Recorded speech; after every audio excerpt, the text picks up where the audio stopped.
Una vera bomba è esplosa questa sera a Napoli e, se sei un tifoso del Napoli, preparati. Perché quello che sta succedendo dietro le quinte potrebbe cambiare completamente il destino della nostra squadra. Siamo tornati con un altro aggiornamento scottante. Di quelli che fanno battere forte il cuore e tengono gli occhi incollati allo schermo. Come sempre, il nostro impegno è quello di portare le notizie più recenti e rilevanti, con la credibilità e la passione di chi vive il Napoli da vicino. Prima di immergerci in questo argomento elettrizzante, lascia il tuo like e iscriviti al canale per non perdere nessuna novità.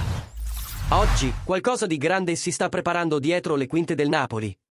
E le voci che circolano indicano che potrebbe trattarsi di una mossa storica per il futuro della squadra. Dusan Vlahovic è stato uno dei nomi più chiacchierati nell'ultima finestra di mercato, soprattutto tra le voci che lo davano rifiutato dal Napoli. Ma ora la verità è finalmente venuta a galla. L'attaccante serbo non ha mai rifiutato la maglia azzurra. Al contrario, Vlahovic sarebbe stato entusiasta della possibilità di lavorare con Antonio Conte e indossare la maglia dei campioni d'Italia.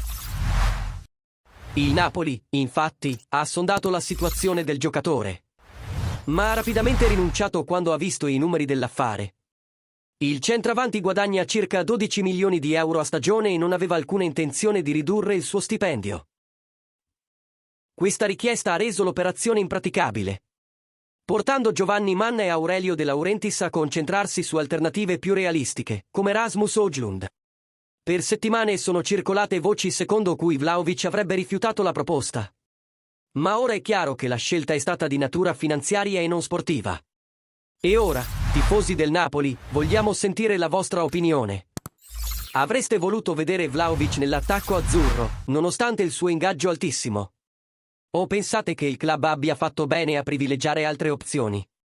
Commentate qui sotto e, se vi è piaciuto questo aggiornamento, sostenete il nostro lavoro lasciando un super grazie per continuare a portare le notizie più calde sul nostro amato club.